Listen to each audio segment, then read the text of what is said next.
going on, everyone? My name is Derknomicon, and today I'm showing off my very first Fallout 4 character build. Also, today is the day that Blade Runner 2049 is showing in theaters, and I'm extremely hyped to see that movie. So hyped that I thought I would make a Blade Runner character build. Sit back, relax, and let's sleuth our way through this build. After leaving the vault, you find yourself in a world left in shambles. And after getting over the shock of devastation surrounding you, you begin your mission to find your son. Codsworth points you to Concord, where you can find Preston Garvey and the other settlers.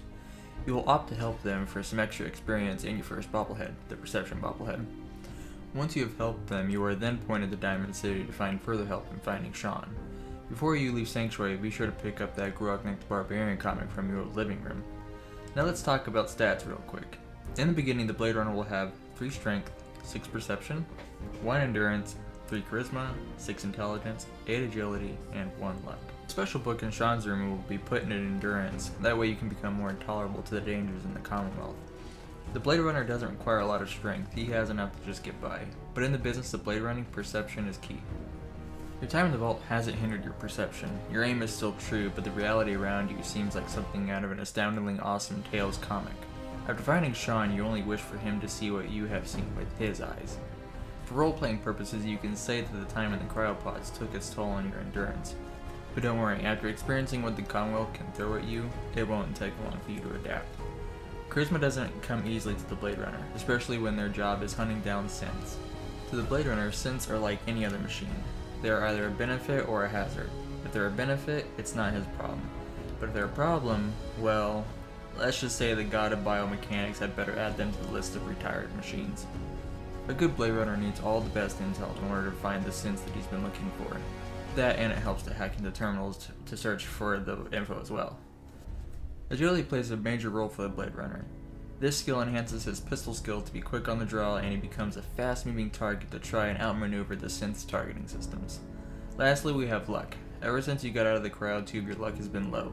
But in the Commonwealth, you have to make your own luck, and the Blade Runner does it all too well. Now I'm going to briefly go over the perks needed to enhance your blade running skills. Here is a quick look at all the perks. Go ahead and pause the video if you like. But for now, let's dig deeper into the much needed perks.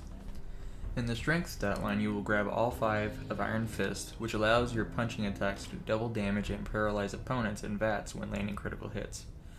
You will next grab all 4 of Armor, which allows you to craft level 4 armor mods for all your clothing.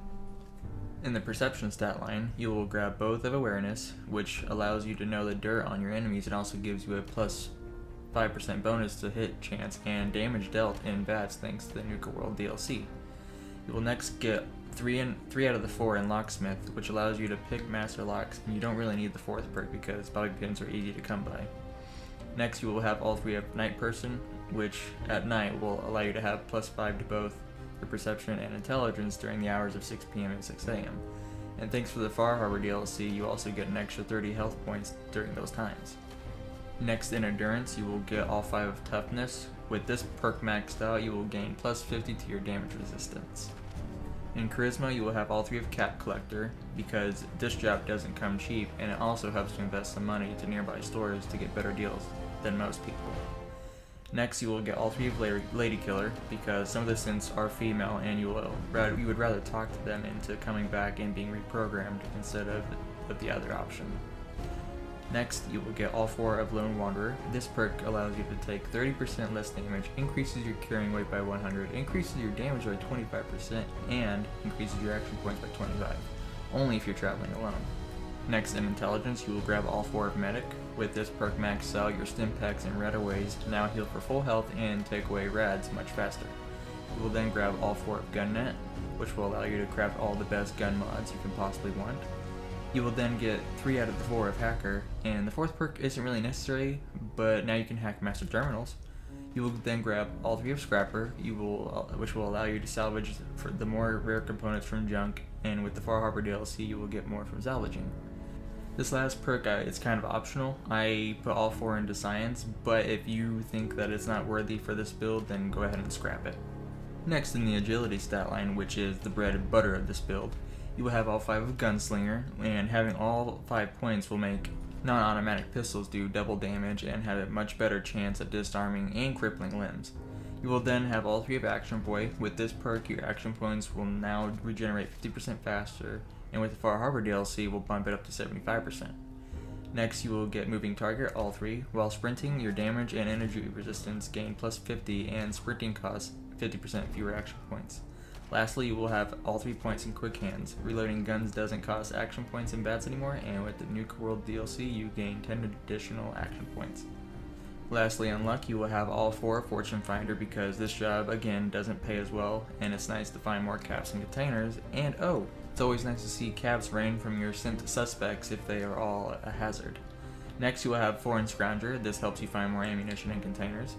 Next, you will have 3 points in Better Criticals. Your critical shots will land an extra 2.5 times the normal damage. And then lastly, for Critical Banker, all 4, this perk will allow you to store up to 4 critical hits thanks to the Far Harbor DLC. Whew, that was a mouthful.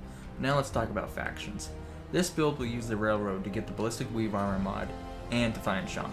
Once you find Sean, you will stay with the Institute and help them regain any escape sense, and to finally be reunited with your son, of course.